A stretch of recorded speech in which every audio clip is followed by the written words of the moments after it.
কেমন করে করতে হয় রে ও বন্ধু, প্রেমের ডোরি কেমন করে লাগাতে হয়। হযরত আবু বকর, হযরত ওমর, দুইজন রাসূলের প্রিয় সাহাবী, ঠিক কিনা বলেন? আর জোরে বন্ধুরে আমার, তাবুক যুদ্ধের পূর্বে আমার আপনার প্রাণের রাসূল দান করার জন্য বললেন। খেয়াল করেন, আবারও বলছি বন্ধু, আমার রাসূল তাবুক যুদ্ধের পূর্বে তাদেরকে দান করার কথা বললেন। এবার হযরত ওমর মনে মনে চিন্তা করলেন, আমার জীবনে কোনোদিন আমি আবু বকরকে কোনো কাজে হারাতে পারিনি, আমার জীবনে কোনোদিন আমি আবু বকরকে পেছনে ফেলে অগ্রগামী হতে পারিনি। আমার কাছে আজকে দৌলত আছে রে, আমার রাসূল বলেছেন দান করার জন্য, আজকে আমি দানের মাধ্যমে আবু বকরকে হারাবো। জোরে জোরে কন্যা সুবহানাল্লাহ, আর জোরে বলেন না সুবহানাল্লাহ। কিন্তু বন্ধু, আমরা তো নবীর উম্মত, আমরা রাসূলকে ভালোবাসি, কিন্তু আজকে দক্ষিণ নিশ্চিন্তপুরের মানুষের টাকা খরচ করতে হবে না, কোনো গাড়ি ভাড়াও লাগবে না, আশপাশ থেকে শুধু একটু কম্পিটিশন দেখাবো। আজকে অমুকের আগে আমি চলে যাব জান্নাতের বাগানে। আমাদের মধ্যে বন্ধু এই কনফিডেন্সটা নাই, ও বন্ধু এই কম্পিটিশন করার মনোভাব নাই রে। এটাই হলো আমাদের সবচেয়ে বড় ক্ষতির কারণ, এবং দিনের শিক্ষা থেকে দূরে থাকি, এটার বাস্তবতা হলো এটা। এবং দুনিয়াতে ঘন ঘন গজব আসার জন্য এই জায়গাটাই যথেষ্ট, আর কিছু প্রয়োজন নেই। কথা বলেন না কেন বন্ধুরি আমার? আবু বকর মনে মনে মনে মনে, হযরত ওমর মনে মনে চিন্তা করলেন, না না না, আমি আবু বকরকে হারিয়ে দিব, জীবনে কোনোদিন আমি আবু বকরকে হারাতে পারিনি। বন্ধু রে, এবার হযরত ওমর কে করলেন, ওনার যে সম্পদ আছে, ওনার যে দৌলত, তৎকালীন সময় রাসূল যখন বললেন, তখন তিনি কি করলেন, ওখান থেকে বন্ধু অর্ধাংশ রাসূলের কাছে নিয়ে আসলেন। রাসূল বললেন, ওমর তোমার খবর কি রে? এবার ওমর একটা ডাক দিয়ে বললেন, ইয়া রাসূলুল্লাহ, ইয়া হাবিবাল্লাহ, নবী গো, ও প্রাণের নবী, আমার যা আছে সম্পদ আমি ওখান থেকে অর্ধাংশ নিয়ে এসেছি রে ওমর, তোমার ফ্যামিলির জন্য তুমি কতটুকু রেখে এসেছো? ইয়া রাসূলুল্লাহ, ইয়া হাবিবাল্লাহ, নবী গো, আমি এখানে নিয়েছি অর্ধাংশ, তার মানে আমার সম্পদের অর্ধেক আপনার জন্য নিয়ে এসেছি, আর আমার ফ্যামিলি পরিবারের জন্য রেখে এসেছি অর্ধাংশ। জুড়ে জুড়ে কন্যা একবার আল্লাহু আকবার। ওনার মনে চিন্তা হলো আবু বকরকে হারাবে। দেখেন আমার নবীজি একটা কথা বলতে দেরি রে, সাহাবায়ে কেরামের মধ্যে কম্পিটিশন শুরু হয়ে গেল, কে বেশি প্রতিযোগিতায় এগিয়ে যেতে পারবো।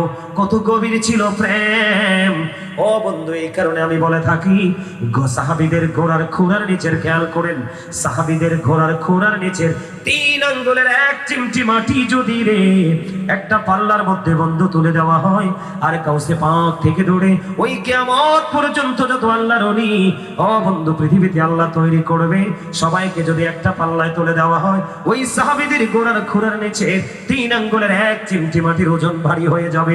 জোরে জোরে কন্যা সুবহানাল্লাহ। বন্ধু, তারা দেখেছে নবীকে চর্মচক্ষু দিয়া রে, বিশ্বাস করেছে মনে প্রাণে রে, এবং তাদের যা ছিল সবকিছু রাসূলের জন্য বরাদ্দ ছিল রে। ও বন্ধু, হৃদয় উজাড় করে শোনো, কেমন করে করতে হয় মদিনার সাথে প্রেম, ওই মদিনাওয়ালার সাথে ভালোবাসার বন্ধু। এবার আবু বকরকে ডাক দিলেন, আমার রাসূল, আবু বকর তোমার খবর কি রে? ও বন্ধু, আবু বকরের যা ছিল, আবু বকরের যা ছিল রে, সবটুকু আমার রাসূলের দরবারে এনে হাজির হয়ে গেল। এবার আমার রাসূল প্রশ্ন করলেন, রে আবু বকর তোমার খবর কি? ইয়া রাসূলুল্লাহ, ইয়া হাবিবাল্লাহ, নবী গো, আমার যে সম্পদ ছিল, দৌলত ছিল, আমি সবটুকু আপনার জন্য নিয়ে এসেছি। আবু বকর, আবু বকর রে, তুমি কতটুকু রেখে এসেছো তোমার ফ্যামিলির জন্য? ইয়া রাসূলুল্লাহ, নবী গো, আমার যা ছিল আমি সব নিয়ে এসেছি গো, আমি আমার ফ্যামিলি পরিবারের জন্য রেখে এসেছি, আমি আমার আল্লাহ এবং আমার রাসূলকে। জোরে জোরে কন্যা সুবহানাল্লাহ। তাকবীর, নারায়ে রিসালাত, নারায়ে গাউসিয়া, তাসঈদে মিলাদুন নবী। মারহাবা বলেন না বন্ধু। আপনারা সবাই জানেন গো, আবু বকর আমার রাসূলের কত গভীর প্রেমিক ছিলেন। এই কারণে বন্ধু আমি একটা গজল লিখছি, গাইবনি। নবীজি কেমন করে বলো তোমায় দেখি, নবীজি কেমন করে বলো তোমায় তোমায় দেখি। আছো তুমি ওই মদিনায়, আছো তুমি ওই মদিনায়, সঙ্গে নিয়ে দুই প্রেমিক সাথী। কেমন করে বলো তোমায় দেখি, বলেন ওগো নবীজি, কেমন করে বলো। দেখার আশা আমার মনে পুষে রেখেছি আপন করে, বলেন দেখার আশা পুষে রেখেছি যতন করে। পাই যদি গো নবী তোমার দিদার, শীতল হবে মোর দুটি আঁখি। কেমন করে বলো তোমায় দেখি, বলেন ওগো নবীজি, কেমন করে বলো। এই গজলটা অনেক লম্বা, অনলাইনে পুরোটা আছে, আপনারা একটু শুনবেন। এই আবু বকর আর ওমরের প্রেম দেখে আমি গজলটা লিখেছিলাম। মারহাবা বলেন না। আসলে আমি অসুস্থ অনেক দিন যাব, অনেক দিন। আজকে আপনাদের তকদির ভালো, কিসমত ভালো। আচ্ছা ঠিক আছে, আমার পাগল কিছু আসছে অনেক দূর থেকে আপনাদের এখানে ওয়াজ শুনে। আচ্ছা এটা আমি গাইবো, ঠিক আছে। আমার কাছে একটা গজলের অনুরোধ করা হয়েছে। এই ইয়া কই, আমার সময় কতটুকু, কতক্ষণ পর্যন্ত বলবো? কারণ হচ্ছে যে বিষয়গুলো দিচ্ছে সবগুলোতে একটু টাচ দিতে হবে না। আমার ছোট ভাইটা সে আমাকে অত্যন্ত ভালোবাসে, তার ভালোবাসার প্রেমের কারণেই কিন্তু আজকে এখানে আসা। মারহাবা বলে আরো জোরে, আরো জোরে।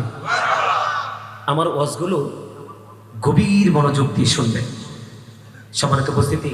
আর আপনারা চাইলে বলে রাখি, পছন্দের কোনো গজল থাকলে বলতে পারেন, আর না হলেও আমি কিন্তু একজন রাইটার। আমার সিনাই কিন্তু আল্লাহ রসুলের প্রেমে ভরা লেখা অনেক গজল আছে। মারহাবা বলেন, আরো জোরে বলেন না, আরো জোরে বলেন না। আমি একটা গজল লিখেছিলাম যখন জানতে পেরেছি আহলুস সুন্নাহ ওয়াল জামাত ইজ দ্য বেস্ট পার্টি, শ্রেষ্ঠ দল হলো আহলুস সুন্নাহ ওয়াল জামাত, ঠিক কিনা বলেন? তখন আমি একটা গজল লিখেছিলাম, 2 লাইন মনে পড়ছে, একটু গাইবো? আমার সাথে একটা সুর দিবি। মোরা ধন্য হয়েছি ওগো ধন্য, শুধু নূর নবীজির জন্য। মোরা ধন্য হয়েছি ওগো ধন্য, শুধু প্রাণীর নবীজির জন্য।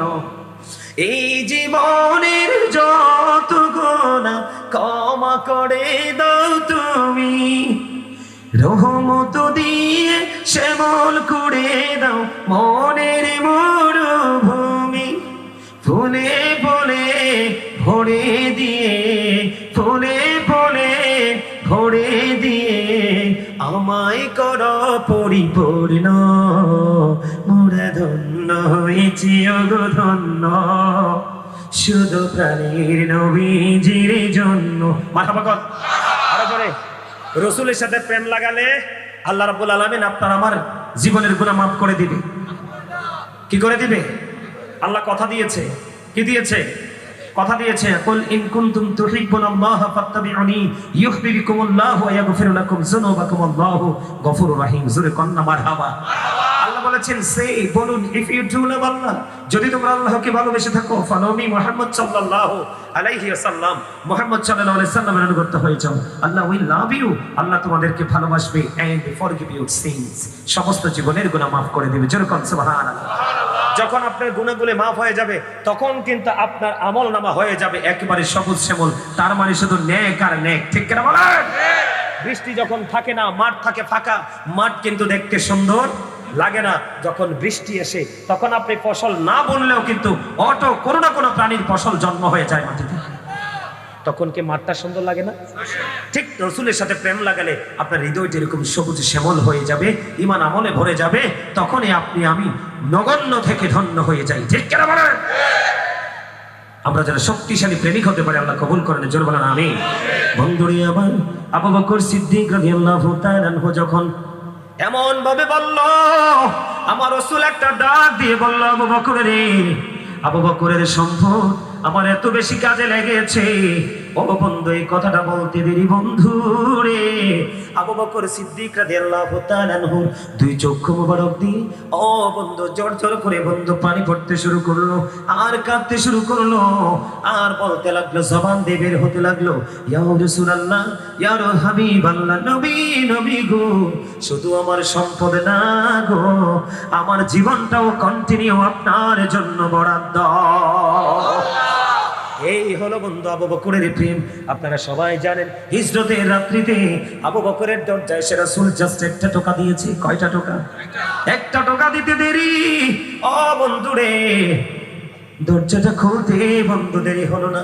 আমার রাসূল একটা ডাক দিয়ে বলল, আবু বকর, আবু বকর রে, কেমন করে রে সম্ভব এই রজনীতে একটা টোকা দিতে দেরি, আপনি দরজাটা খুলতে দেরি করেননি, কেমন করে সম্ভব গো? আবার আবু বকর একটা ডাক দিয়ে বললেন, ইয়া রাসূলুল্লাহ, ইয়া হাবিবাল্লাহ, নবী গো, ও প্রাণের রাসূল, যেদিন আমি শুনেছি আপনার হিজরতের সঙ্গী আমি হব গো, সেই দিন থেকে আমি আবু বকরের বিছানায় পিঠ লাগাই না। জোরে জোরে কন্যা সুবহানাল্লাহ। বন্ধুরে আমার, ওই হিজরতের উদ্দেশ্যে রওনা দিয়ে দিলেন। আমার রাসূল যখন হাঁটতে থাকলেন, আমার রাসূলের পা মোবারক ফুলতে শুরু করলো, ও বন্ধু ফসকা পড়তে শুরু করলো। আবু বকর একটা ডাক দিয়ে বললেন, নবী নবী গো, আপনি আমার কাঁধে সাওয়ার হন গো নবী, আপনি আমার কাঁধে চলে আসেন রাসূল। কাল হাসরের দিন যদি আমার আল্লাহ একটা ডাক দিয়ে যদি প্রশ্ন করে, রে আবু বকর, তুমি না আমার হাবিবের সঙ্গে ছিলে রে, আমার হাবিব যে হেঁটেছিল পা গুলো ফুলে গিয়েছিল, ওরে ফসকা পড়েছিল রে, আমার হাবিবের কতই না কষ্ট হয়েছে রে আবু বকর, তুমি কেমন করে সহ্য করেছ, তুমি কেন আমার হাবিবকে তুমি সাহায্য করলে না রে? এই কথা বলে আবু বকর ডাকে রেখে বলে, নবী গো, আপনি আমার কাঁধে সাওয়ার হন, আমি আপনাকে আমার কাঁধেই করে বহন করব। জোরে জোরে কন্যা সুবহানাল্লাহ। এরে দক্ষিণ নিশ্চিন্তপুরের আমার ভাই, আমার বাবা রে, তোমাদেরকে আমি আজকে একটা কথা বলে যাই, জীবনে দেখা আর হবে কিনা জানি না, আজকে তোমাদেরকে আমি একটা কথা বলে যাই রে, কবরে তুমি ইসলাম সম্পর্কে উত্তর দিতে পারবা, রব সম্পর্কে উত্তর দিতে পারবা, যদি তুমি তোমার রাসূলকে চিনতে না পারো, তুমি কিন্তু কবরেই হেরে যাবে রে। ওই কবর হবে অত্যন্ত সেদিন নির্মম, অত্যন্ত হবে নিষ্ঠুর, এই কবর হবে তোমার জন্য প্রতিকূল, এত ভয়ঙ্কর হবে কবর যদি মদিনাওয়ালাকে চিনতে না পারো রে। ও যুবক, আমার আল্লাহ জানিয়ে দিয়েছে, আমি আল্লাহর কাছে আসতে চাইলে আমার হাবিবকে নিয়ে আসো, অন্যথায় আমি আল্লাহর কাছে তোমাদের জায়গা নাই। জোরে জোরে করেন আল্লাহু আকবার, আর জোরে বলেন আল্লাহু আকবার। বন্ধুরে আমার, এই জন্য বলে দিতে চাই, রাসূল চিনলা না, কি নিয়ে যাবে রে কবরে? কেমন করে বন্ধু কবরকে মোকাবেলা করবা? ও বন্ধু, সাহাবী কবর দেখলে কাঁদতো, মনে হতো যেন ঝর্ণা। কেন গো কাঁদেন ওসমান? কান্দে কেন গো কান্দেন? ওই কবরটা হলো ওই শেষ প্রথম জীবন, ফিউচারের প্রথম স্টেপ। এই কবর যদি মোকাবেলা করতে পারো, বাকি সবগুলো তোমার জন্য ইজি হয়ে যাবে, অন্যথায় বন্ধু ইজি কোনো সুযোগ নাই। জোরে কোন ঠিক না ঠিক? আরো জোরে বলেন ঠিক না ঠিক? বিশ্বাস করেন কি করেন না? আরো জোরে বলেন। বন্ধুরে আমার, আবু বকর কেমন প্রেমিক ছিলেন আমার রাসূলের। বন্ধু আমার দিক তাকান। এবার ধীরে ধীরে ধীরে ধীরে বন্ধু কোথায় চলে গেল? গুহার মধ্যে। কোথায়? গুহার মধ্যে যখন প্রবেশ করলো রে, ওই প্রবেশ শত্রু কিন্তু চারপাশে আছে। খেয়াল করেন আমরা কেমন প্রেমিক। এই প্রবেশ মুখটার মধ্যে বন্ধু মাকড়সা জাল বুনে দিল। সুবহানাল্লাহ বলবেন না? আর এই জালের মধ্যে বন্ধু কবুতর পাখি, অত্যন্ত দেখতে খুবই মিষ্টি, ঠিক কিনা বলে? ওই কবুতর এসে ও বন্ধু তার এই পবিত্র মুখ দিয়ে বন্ধু কি করে দিলেন? ধুলো ছিটিয়ে দিলেন। দুশমন রাসূলের খুঁজে ঘুরছে রে, কিন্তু দুশমনেরা ওই গুহার প্রবেশ পথে দেখেন ধুলাবালি যুক্ত পুরনো একটা জাল দেখা যায়। কয় না না না, মুহাম্মদ এখানে তো নাই, যদি থাকতো তাহলে এই মাকড়সার জাল পুরনো থাকতো না। জোরে কন্যা একবার সুবহানাল্লাহ, আর জোরে কন্যা সুবহানাল্লাহ। আল্লাহর হাবিবের প্রতি প্রেম এবং সৃষ্টির রাসূলের প্রতি প্রেম বন্ধু ভিতরে চলে গেল। খেয়াল করেন ভিতরে যখন চলে গেল, গুহার মধ্যে দেখলেন সাপ বিচ্ছুর গর্ত। আবু বকর জামা ছিঁড়ি সবগুলো গর্ত বন্ধ ফিল আপ করে দিল। আরো একটা গর্ত বাকি আছে রে, ওই গর্তটা ফিল আপ করার মতো কোনো কিছু নাই। কে নাই? গর্তটা ফিল আপ করার মতো বন্ধু কোনো কিছু নাই রে। এখন কি করবে? ওই আবু বকর বন্ধু গভীর ভাবে খেয়াল করে ওই আবু বকরের পাটা দিয়ে বন্ধু মুখটা ফিল আপ করে দিল। ফিল আপ করতে দেরি, ওই বিষাক্ত সাপ সবল মারতে দেরি করলো না। সবল মারতে দেরি রে, ওই দিক দিয়ে কিন্তু আমার রাসূলের ঘুম লেগে গেল। আবু বকরের পুরো শরীরের চামড়া বন্ধু পরিবর্তন হয়ে গেল, বিষে পুরো শরীরটা ছেয়ে গেল, আপনার স্কিনের পরিবর্তন চলে আসলো। তারপরেও রাসূলকে ডাকে না, কারণ তার রাসূল ঘুমিয়েছে। জোরে কন্যা সুবহানাল্লাহ। বন্ধু রাসূল ঘুমাইছে, ডাকে না, ডাকে না। আবু বকরের মনের অজান্তে বন্ধু চোখ দিয়ে অশ্রু ঝরে গেল। একটা ফোঁটা আমার রাসূলের নুরানি চেহারা মোবারকে পড়ে গেল। পড়তে দেরি রে, আমার রাসূল চাইয়া দেখলেন বন্ধু আবু বকরের এই অবস্থা। ওই থুতু যেই জায়গায় সাপে সবল মেরেছিল সেই জায়গার মধ্যে থুতু লাগিয়ে দিল, আর সাপের বিষ সঙ্গে সঙ্গে ধ্বংস হয়ে যায়। জোরে কন্যা সুবহানাল্লাহ। এই জন্য আমরা সুন্নের একটা গজল বলি, বিজ্ঞানীদের বিজ্ঞানী আঙ্গ নবীজি, এমন দয়াল নবী আর হইবানি, এমন দয়াল নবী খোঁজা হইবানি, বিজ্ঞানীদের বিজ্ঞানী আঙ্গ নবীজি। বিজ্ঞানীরা রকের যোগে চাঁদের দেশে যায়, আঙ্গ নবী রকের ছাড়া মেরাজ শরীফে যায়। বিজ্ঞানীরা রকের যোগে চাঁদের দেশে যায়, আঙ্গ নবী রকের ছাড়া মেরাজ শরীফ যায়। আরে ওই যুগে কি রকেট বিমান এগুলো ছিল নি? বলো ওই যুগে রকেট বিমান এগুলো ছিল নি? বিজ্ঞানীদের বিজ্ঞানী আঙ্গ নবীজি। আবু বকর সিদ্দিকের সাপে কামড়াইছে, আঙ্গ নবীর থুতু দি ভালা হয়ে গেছে। আবু বকর সিদ্দিকের সাপে কামড়াইছে, আঙ্গ নবীর থুতু দি ভালা হয়ে গেছে। আরে সেই যুগে কি উজাবদ্ধ এগুলো ছিল নি? বলো সেই যুগে কি উজাবদ্ধ এগুলো ছিল নি? বিজ্ঞানীদের বিজ্ঞানী আঙ্গ নবীজি। আগের যুগের মানুষের অসুখ কম হইতো, আঙ্গ নবীর কাছে আইলে ভালা হয়ে যাইতো। আরে জোরে কন্যা মারহাবা, আরে জোরে। আগের যুগের মানুষের অসুখ কম হইতো, আঙ্গ নবীর কাছে আইলে ভালা হয়ে যাইতো। আরে সেই বালা কি এই যুগেতে করতে হারবানি? বলো সেই বালা কি এই যুগেতে করতে হারবানি? বিজ্ঞানীদের বিজ্ঞানী আঙ্গ নবীজি। মারহাবা করেন। আপনার আমার থুতু দিলে সাপের বিষ নামবো নি? নামবো? কথা কয় না তো। যারা কয় নবী আমরার মতো, তারা কিতা কইতাম কোনছেন? কথা কয় না, কয় না নবী আমরার মতো। তো তুমি আমি সারাদিন 100 জনে মিল্লা থুতু দিলে তো সাপের বিষ ধ্বংস হইতো না। কথা কয় না কেন? তো নবী কেমনে আমার মতো হইলো? রাসূল বেনজির, ঠিক কিনা বলেন? আলা হযরত কি বলেছেন?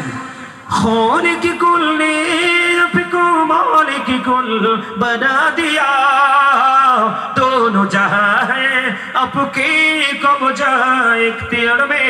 मरहबा। ঠিক না? রাসূলের কন্যা ঠিক না? ঠিক। রাসূল আমাদের মতো? এই আপনার আমার থুতু ফললে মিয়া মাইরা তক্তা করে ফেলায়। আর নবীজি কখন থুতু নিক্ষেপ করবে সাহাবীরা অধীর আগ্রহে বসে থাকতো। মারতে দেরি ক্যাচ ধরে ফেলতো। নবীজির থুতু মোবারক নিয়ে তারা স্ক্রিনে মেসেজ করে দিত, তাদের স্ক্রিনটা সিল্ক হয়ে যেত। আরে জোরে কন্যা সুবহানাল্লাহ, আরে জোরে। তাহলে কি নবীকে আমাদের মতো বলা যায়? বরকতময় দাসী আমার রাসূলের প্রস্রাব মোবারক খেয়ে ফেললো, নবীজি তাকে দুনিয়ায় জান্নাতের খবর দিয়ে গেল। আর আপনার আমার প্রস্তাব বলে নামাজ হয় না। প্রমাণ আছে তো। সাদ বিন মুআজ রাদিয়াল্লাহু তাআলা আনহুর ইন্তেকালের পরে তার জানাজায় 70,000 ফেরেশতা অংশগ্রহণ করেছে। কত বড় আল্লাহওয়ালা ছিল। তারপরেও রাসূল তার কবরের পাশে গিয়ে দোয়া করতেছে। কেন গো রাসূল? কারণ সে এত বেশি আমল করত, এত বেশি আমল তার মধ্যে ছিল। তার জানাজায় 70,000 ফেরেশতা অংশগ্রহণ করেছে। রাসূল গো, তারপরেও কেন তার কবরের পাশে দাঁড়িয়ে মাগফিরাত কামনা করতে হবে? আমার রাসূল বললেন সেটার কারণ হলো সে আমল করেছে ঠিকই, কিন্তু প্রস্রাব করার পরে ভালো করে পবিত্র হতো না। এই কারণে তার জন্য দোয়া করে দিলাম আমার মালিক তার আযাব যেন বন্ধ করে দেয়। এতে কি বোঝা যায়? আপনার আমার প্রস্রাব ভালো জিনিস না, ঠিক না? জোরে কন না। আরে মিয়া, সাদ বিন মুআজ যার জানাজায় 70,000 ফেরেশতা অংশগ্রহণ করেছে।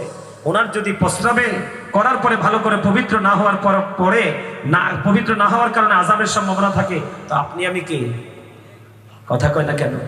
আরো জোরে বল কইলাম নেই না? ঠিক বলেছি। তো নবীজিকে আমাদের মতো বললে কি ইমান থাকবে? আমাদের মতো বলা মানে রসুলকে ছোট করা।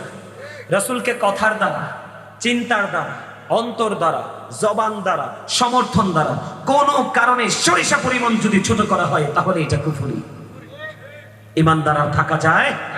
ইমানদার আর থাকা যায়? একটু ওয়াজ করবো না এই জায়গাটা নিয়ে? করতাম, করবো যদি আবু বকরের জগৎ থেকে একটু বের হয়ে আসি। আসার দরকার আছে না? আছে না? মারহাবা বলেন। বন্ধুরি আমার, সবচেয়ে বড় মজার জায়গাটা এই জায়গাটা, আবু বকরকে সবল মেরেছে আপনারা সবাই জানেন, কিন্তু এখানে আসার তারপরেও কারণ হলো আল্লাহর নবীকে এই বন্ধু মাকড়সা চিনল, পাহাড়ি কবুতর চিনল, এই গুহার সাপ কি নবীকে চিনে না? প্রশ্ন থাকে কি থাকে না? কথা বলেন না বন্ধু। আবু বকরের পায়ে সবল মারার কারণ হলো রে, আমার মনের মধ্যে কন্টিনিউ একটা প্রশ্ন ছিল, আমি পাগলের মতো খুঁজতে শুরু করলাম, কি সাপ কি রাসূলকে চিনল না? কেন রে নবীর সঙ্গী ইসলামের প্রথম খলিফা হযরতে আবু বকরকে কেন সবল মারলো? প্রশ্ন আমার মনে, কাউকে বলতে পারি না। খুঁজতে খুঁজতে পেয়ে গেলাম বন্ধু, রহস্য খুঁজে বের করে ফেললাম। বন্ধুরি আমার, ওই যে সাপটা আবু বকরকে সবল মেরেছিল, আবু বকরকে মারার জন্য নয় রে, ওই সাপটা যখন সবল মেরেছে তখন পর্যন্ত এই গর্তের মধ্যে বসবাসের বয়স হলো 1500 বছর। জোরে জোরে কন্যা সুবহানাল্লাহ। কত শত বছর? যেদিন আবু বকরকে সবল মারলো ওই দিন পর্যন্ত তার বয়স হলো বসবাসের 1500 বছর। বন্ধু রে, আবু বকর যখন পাটা লাগাইয়া দিল, এবার সাপ কেমন করে তাকে বোঝাবে সেই যে নবীর প্রেমে গর্তের মধ্যে অপেক্ষা করতেছে? সবল দিয়ে সে বুঝিয়ে দিল, রে আবু বকর তুমি পা সরাইয়া নাও। আবু বকর তুমি তো জানো না রে, আমি আজ থেকে 1500 বছর পর্যন্ত এই গর্তের মধ্যে অপেক্ষা করতেছি, আমি আমার প্রাণের রাসূলের দিদারের আশায়। আবু বকর পাটা সরাইয়া নাও গো, আমি আমার রাসূলকে প্রাণ ভরে দেখবো। জোরে জোরে কন্যা সুবহানাল্লাহ। ও বন্ধু, এই দক্ষিণ নিশ্চিন্তপুরের মানুষগুলো কত হতভাগা রে, সেই নবীর প্রেমের বাগানে, আল্লাহর প্রেমের বাগানে তোমরা আসতে পারোনি, কেমন করে যাবে কবরে? কি হবে রে তোমার কবরে? ধন সম্পদ সন্তান সন্ততি কেউ তোমার সঙ্গে যাবে না, ঠিক কিনা বলেন? বন্ধু, আবু বকর শুধু রাসূলকে ভালোবাসে নাই, আমার আল্লাহকে কেমন ভালোবেসেছে আপনারা জানতে পেরেছেন। একটু আগে আমি বলেছি বন্ধু, আবু বকরের সব সম্পদ নবীজির কদমে, কথা বলে না, বিলিয়ে দিলেন। ও বন্ধু, আজান হয়ে গেল, আমার নবীজি নামাজের জন্য অপেক্ষা করতেছে, কিন্তু এখনো পর্যন্ত আবু বকর আসে না। আমার রাসূল চিন্তা করে, আমার আবু বকর কোথায় রে, কেন আসে না? বন্ধু গভীর ভাবে খেয়াল করেন, আবু বকর আসবে কেমন করে? কিতাব প্রমাণ করেছে আবু বকর যে আজকে নামাজ পড়তে যাবে, নামাজ পড়ার মতো পোশাক পর্যন্ত আমার আবু বকরের নাই। বন্ধু তোমরা একটুখানি গভীর ভাবে খেয়াল করো রে, গায়ের মধ্যে ছিল ছোট্ট একটা জামা, এই জামার সাথে তিনি কি করলেন? ওই যে ঘরের মধ্যে ঘুমাতেন বালিশের গিলাপ ছিল, এই বালিশের গিলাপগুলো তিনি ছিঁড়ে ফেললেন। ছেঁড়ার পরে ওই সময় বন্ধু সুই সুতার ব্যবস্থা নাই, আবু বকর কি করলেন? খেজুর পাতাকে তিনি সুতা বানালেন, খেজুর কাটাকে তিনি সুই বানালেন, নিজের গায়ের জামার সাথে বালিশের গিলাপ জোড়া দিলেন, জোড়া দিয়ে বন্ধু খেজুর পাতা দিয়া জামাটাকে লম্বা করে বানালেন। কারণ নামাজ পড়তে পোশাকের একটা কন্ডিশন আছে, আছে না নাই? বন্ধু বিশ্বাস করবেন কিনা আমি জানি না, যেদিন সর্বপ্রথম এই তথ্যটা আমি জেনেছিলাম সেদিন আমি কেঁদেছি রে। এমনিতে তো তারা সাহাবী, এমনিতে তো রাসূলের প্রিয়, আবার তাদের কত তাকওয়া, আল্লাহ এবং রাসূলকে পাওয়ার জন্য তাদের কত অপ্রতিরোধ্য গতি। বন্ধুরে আমার, ওই খেজুর পাতা খেজুর কাটা দিয়া জামা বানাইয়া মসজিদে চলে গেল। আবু বকরকে প্রশ্ন করলো, আবু বকর কেন গো এত দেরি করেছেন? আমার নবী খবরটা জানে কে জানে না? আরো জোরে বলেন, জানার ক্ষমতা আছে না নাই? আরো জোরে বলেন, আছে না নাই? বন্ধু আবু বকরের অবস্থা দেখে আমার নবী আর বেশি কিছু বলে না, আমার নবীজি নামাজটা শেষ করে দিলেন। নামাজটা যখন শেষ করলেন, নামাজের পরে আবু বকরের জন্য দোয়া করে দিলেন। কিন্তু আমার রাসূল যখন মসজিদ থেকে বের হবে, এবার চাইয়া দেখে রে, আজকে জিব্রাইলের অঙ্গে জড়ানো খেজুর পাতার পোশাক। জোরে জোরে বলেন না সুবহানাল্লাহ, আর জোরে বলেন না সুবহানাল্লাহ। আমার রাসূল একটা ডাক দিয়ে প্রশ্ন করলো, আবু বকর রে। এবার জিব্রাইলকে প্রশ্ন করলেন, ভাই জিব্রাইল, আপনার অঙ্গে কেন খেজুর পাতার পোশাক? এবার আমার রাসূলকে জিব্রাইল ডাক দিয়ে বললেন, ও নবী, আপনি চেয়ে দেখেন আবু বকরের দিকে, ও দেখেন আজকে তার পরনে পোশাক নাই, কেনার মতো কোনো টাকা নাই, তারপরেও মালিকের সেজদা ছাড়বে না, তারপরেও মালিকের কদমে সেজদা দেওয়া থেকে নিজেকে বিরত রাখবে না। ও নবী, খেজুর পাতার পোশাক বানাইয়া নামাজ পড়তে এসেছে। যখন আবু বকর খেজুর পাতার পোশাক বানায়, আমার আল্লাহ একটা ডাক দিয়ে বলল, আসমানের সকল ফেরেশতাকে, তোমরা সবাই আজকে আমার আবু বকরের সম্মানার্থে খেজুর পাতার পোশাক বানাও। জোরে জোরে বলনা সুবহানাল্লাহ। এবার জিব্রাইল বলে, ইয়া রাসূলুল্লাহ, ইয়া হাবিবাল্লাহ, নবী গো, শুধু আমি জিব্রাইল না গো, আজকে আসমানের সকল ফেরেশতা আবু বকরের সম্মানার্থে খেজুর পাতার পোশাক পরেছি। জোরে জোরে বলেন না সুবহানাল্লাহ। ইয়া রাসূলুল্লাহ, ইয়া কাউসারের দস্তগীর, জিন্দাবাদ জিন্দাবাদ জিন্দাবাদ জিন্দাবাদ। আজকে যুবক তোমাদেরকে বলে যে, তোমরা যে পোশাক পরে আজকে এসেছে, অত্যন্ত লজ্জাজনক পোশাক এটা। আবু বকর জামা নাই, খেজুর পাতা দিয়ে, খেজুর কাঠা দিয়ে জামাটাকে লম্বা করেছে, শুধু শরীয়তের সীমারেখা মেনেছে। আর তোমরা যুবক, আমরা নবীর উম্মত, তোমরা জিন্স প্যান্ট পরে আসছো, এটা আমাদের জন্য অত্যন্ত লজ্জাজনক। এখানে আলেম ওলামারা আছে, আমার আওয়াজ সারা পৃথিবীর মানুষ মিডিয়ার মাধ্যমে জানবে, দেখবে, শুনবে, ভুল হলে আমাকে ভুল ধরিয়ে দিবে। এখানে ওলামায়ে কেরাম রয়েছে। যুবক, ইমান এত সস্তা জিনিস না, ইমান সস্তা মূল্যে কিনা যায় না, সস্তা মূল্যে বিক্রিও করা যায় না, ঠিক কিনা বলেন? আমার দিকে তাকান যুবক ভাই, আমি বলেছি, আল্লাহ বলেছেন, save yourself and your families from the fire. আল্লাহ বলেছেন, তুমি জাহান্নাম থেকে বাঁচো, তোমার পরিবারকে বাঁচাও। আমার বাড়ি যদিও কুমিল্লা, আপনাদের বাড়ি চট্টগ্রাম, কিন্তু আপনি আমি একই প্রেমের সুতোই গাঁথা। আপনি আমি একই নদী সাঁতার কাটছি, সেটা হলো প্রেমের নদী, ঠিক কিনা বলেন? আর সেই প্রেম হলো আমার রাসূলের প্রেম।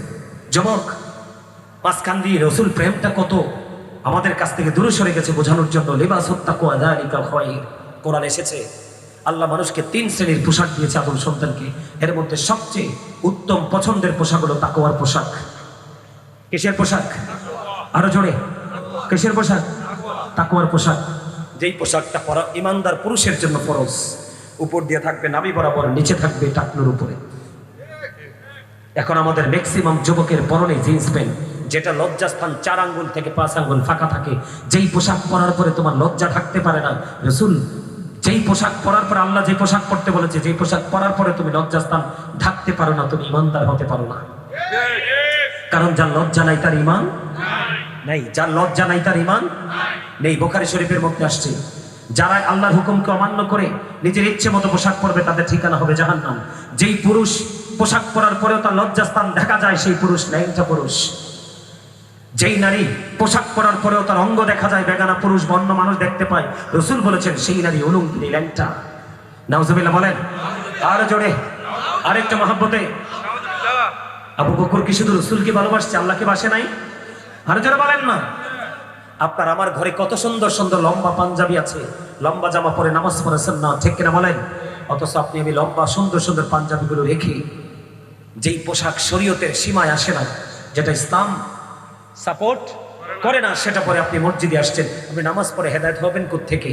নামাজ শুধু পড়লেই হবে না, পোশাকের যে পবিত্রতা এবং কন্ডিশন দুটো রাখতে হবে, দেহ এবং অন্তর যেই কন্ডিশন দুটোকে রাখতে হবে, তাহলে আপনি নামাজি। তাহলে আল্লাহ যে ওয়াদা করেছে সে নিয়ামত আপনি পাবেন, অন্যথায় না।